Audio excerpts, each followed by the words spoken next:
what do you like about Black women generally, right? And then what do you love about this Black woman?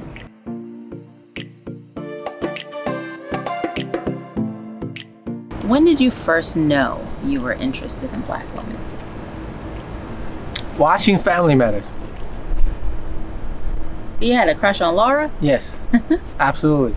I don't even remember what other shows are on at the time, but I was in 11th grade. I was going to high school. There's not much I could do. I was in the suburbs, like I said. I was going to prep school, and I went to a boys' school, right? So I went to a boys' school, one of the most prestigious boys' schools in this country. And at the time, all the people in that boys' school dated all the girls at a girls' school, pretty much like a few blocks down, the most prestigious girls' schools in the area. And needless to say, it's about 90% white people on both sides. So it was very difficult for me to even get to know a girl. So I would go home and watch TV, and I really didn't understand a lot of for some reason, I just feel like I connected with Family Matters. Maybe largely because I was, striving for a family of my own, and the show, the character, the premise that really spoke to me, and Laura was just pretty, right? So, and from that point on, and I do think, but that's sort of media portrayal. I actually didn't know much about Black people before I came here. I do remember my mom had went to West Point when she came and visited before I came here in the 80s, and she showed me a picture. She had one picture that she took a photo of at West Point with a Black cadet, and then he had told me that I've never seen a Black person. I think she said, yeah, my mom told me that she never seen a Black person, but he was so nice to her. So maybe that laid the groundwork.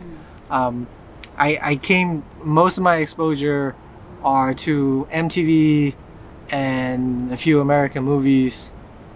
Well, actually I go back to that. So, but when I came here, I obviously didn't get to meet too many girls going to a boys school. So my only exposure to girls on a personal level, believe it or not, I ran track, and because we're boys school and the leagues are co-ed, and I ran hurdles. I ran against mostly Black girls. So I do remember they have they have very beautiful bodies, and I'm always getting beat by these Black girls from behind, so I can see them from behind, and the skin color, something about the skin color and everything else. So, but those are teenage boy things. And then when I dropped out of school and I was living by myself, and I didn't, I was homeless for a little bit in LA, and I lived pretty much in the poor Black neighborhood. And I think that the only people that really cared for me at all are Black. I hate to say that. I don't think the Chinese really cared.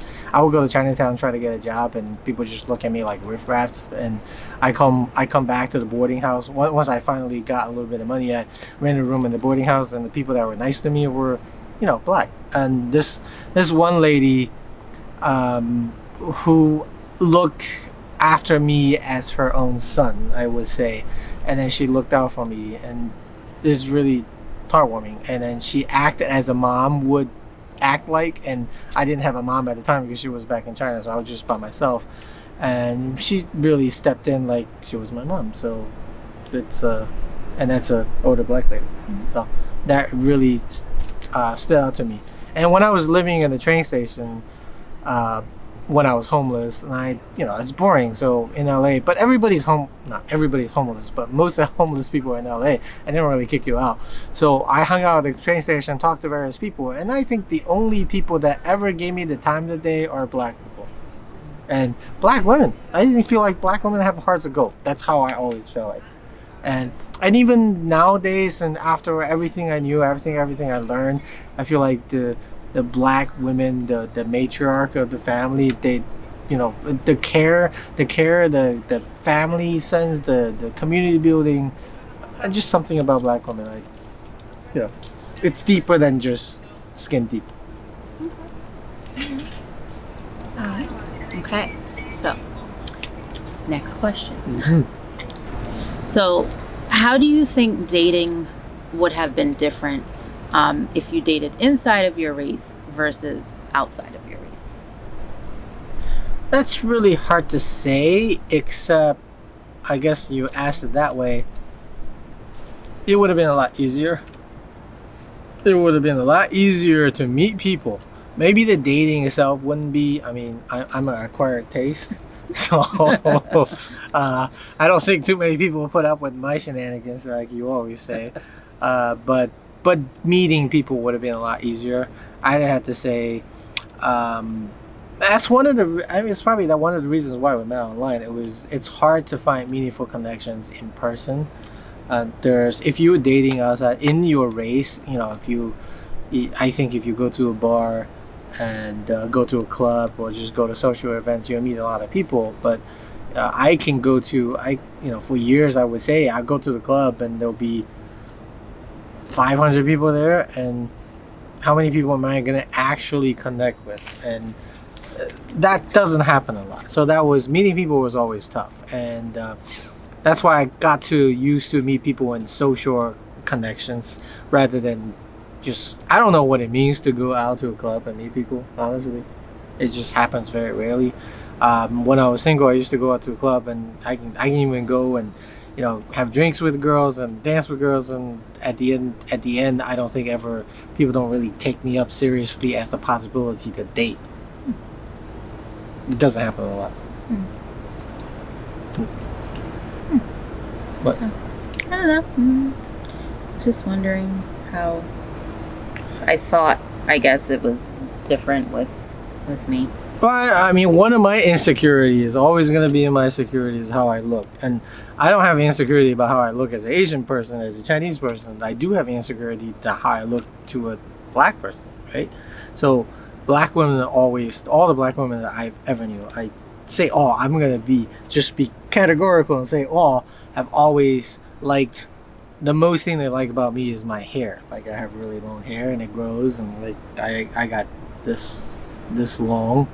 It's a little thinner than it used to be when I was younger, but I used to get my hair braided into cornrows, and girls would come up and touch and grab the hair and says, "You have really beautiful, sexy hair." But other than the hair, I've never had anyone tell me I'm sexy otherwise. So I never told you were sexy. No. What? And you told me to cut my hair, and then I got when it was cut, then you said grow it back. All right. So it would have been a lot easier, I think, to date Asian women. Although I've not really had any Asian women hit on me in a very long time, if ever. That's probably. Didn't you just tell me somebody's Asian woman was hitting on you while said, that person was in the room? I said I think possibly, but I mean. Well, you know, because people hit on you all the time. Huh? Even when you were with me. I don't know nothing about that. Yeah, people hit on her when we're together because they don't know we're together. Okay. Sure. All right. Next question. And we're almost done. I think, actually, this is probably the last question. Okay. What do you like most about black women? Haven't I answered that already? I think I need you to answer it again. Is this answer going to be directly to you or just about black women in general? I feel like you want a certain answer. No, listen. What do you like about black women generally, right? And then what do you love about this black woman? Oh, I have to say that again? Yes. They're going to grill me. We're going to run out of battery. Trying to get some brownie points, I think. Yeah, so I've talked a bit about why I like black women based on my experiences, but I've had to confront this quite some time because, sometimes people challenge me like, well, first of all, I've learned from you. I'm a loving person. I really want to be accepting. I want to be accepting, but so people always say, well, if you are accepting, why you only date black women? And it isn't. I don't want to be like in the beginning when I said we don't want to be stereotypical, but based on my experience and what I like, and there are certain things about black women I think I really find attractive. So there's two parts. There's the personal, the inside part and the outside part. I can't get over the skin color. I'm just gonna say a darker woman is just the beautiful it is to my eyes, and that's very biased. It's just to my eyes, and it has nothing to do with my own skin color. Which you say, you just told me yesterday I should get out in the sun. Anyway, but I just find that the hue, the reflection, the depth of the melanin color is just so very beautiful. And you know, there's a reason why people suntan and try to get tans. So I love that. I also love black women's hair. So there's also something about curly hair. Every Chinese person had pretty much straight hair. I have some giant curls, somewhat curls, and people always thought that was cool. So I like really curly hair. The things that you tell me not to do to black women, I always do all the time. I like to run my hands through the hair and just feel, because it just feels, it's the same. I mean, you and other black people put your hands through my hair. Only reason I don't want you to put your hands in my hair is because when my hair is big and puffy and curly, I don't want you frizzing up the curls. Yeah. But if we're at home and we're not going anywhere, then I don't mind. But if we're going out, I don't want you messing up my hair right before we go out. Has not stopped me in this many years. You don't really. Well, it's not too novel anymore, so I don't do it much. Okay, but that, and then yeah, so I don't know, it's just so on the outward appearance, that's what I found appealing. I don't really find yeah, and you don't like when I straighten my hair. No, you like my hair I do not. curly. You always hate on me when my hair is straight. Well, I know that's what you like, which is fine. I like it sometimes because it's easier to manage when it's straight. I like my hair after I take it out of the braids because it's really curly. But yeah. But more important on the inside, I really, like I said earlier, it's I find being at home with a black woman is you particular, but in general, there are some traits, if I'm stereotyping, that I really find. I always found black women. This is my bias based on my experience. I always find black women very caring, very family oriented, and also one of the biggest things, you know, where I'm going with this is that black women are very straightforward and not afraid to speak up, which is a trait that I really appreciate. I appreciate deeply, from the bottom of my heart, even though I don't like it when it happens. So yes, so it's in a way, you know, still talk about stereotype. You wouldn't expect the Asian woman, or maybe even white women too. I think Asian women, we stereotypically think Asian women are timid and the white women are, you know, polite, and black women would stand out and speak out and then say what's on their mind, and that's how I am. So I appreciate that as a complimentary trait. But at the same time, when you speak out, they tend to lead to frictions and you fight. So in a way, the fights that we have is why I love our relationship. But beyond that, I think one of the largest things it probably is very personal to me is that I've gone through a lot in life, and I've gone through various changes and stages, and all throughout all of that, I've always found home in the black community. Even today, you know, I say when I went to, so I'm wearing a Penn Law shirt, I went to an Ivy League law school, and you went to Ivy League school, you guys know, but we never really felt, I mean, I can't speak for you, so I never felt to belong in the place. I remember my first day at Penn, I said, I can't believe they let me in here.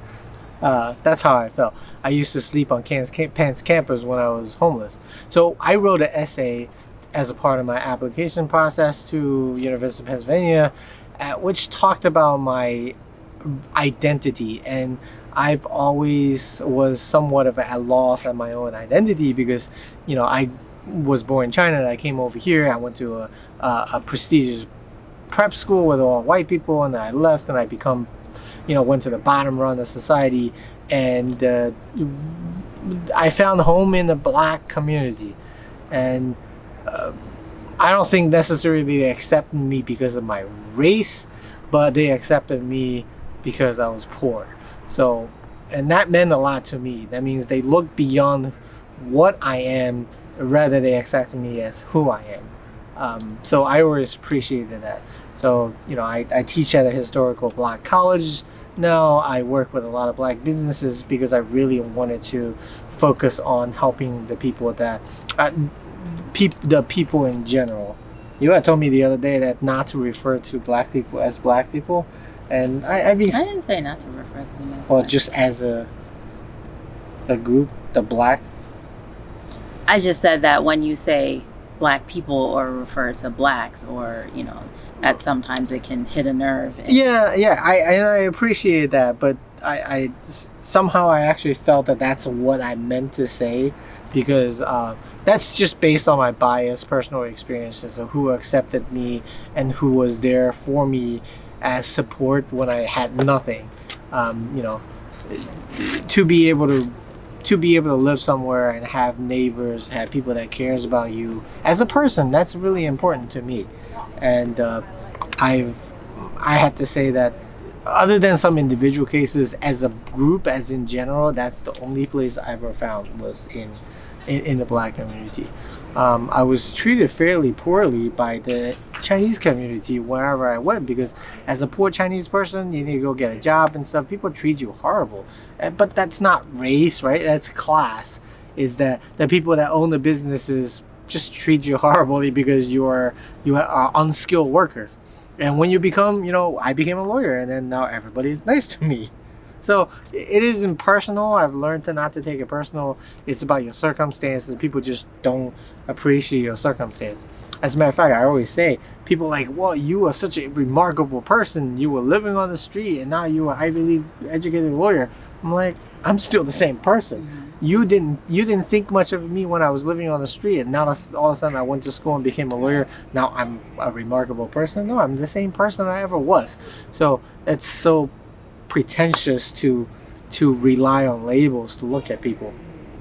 But anyway, so then race is a label too. Even though we're talking about interracial relationships, we can't avoid these labels, but maybe we should look beyond them. Yep.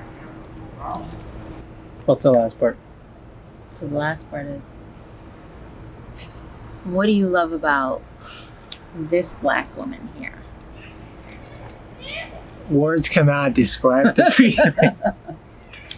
That's a cop-out. You can't cheat that way.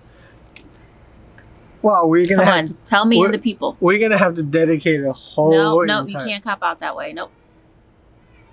I need to hear some words. Well, you've always treated me with love and kindness and support. Oh.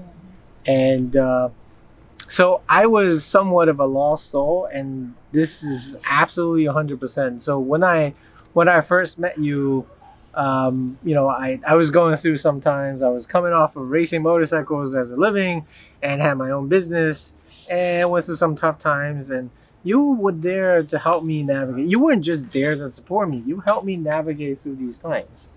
And in a poetic justice, or in a poetic sense, you're the reason I became a lawyer. And I went down this path. Even though I had other motivations, but I don't think I necessarily would have gone down that path if I had not been with you. Just to give you a preview, we'll do another thing about this, but she said I couldn't be a lawyer, so I went and became one just to spite her. No, well, okay. I said you weren't going to become a lawyer because it was going to take too much work. I didn't say you couldn't. I just said you weren't going to do it. Because boy, was I wrong. You wrong. Yes, I was.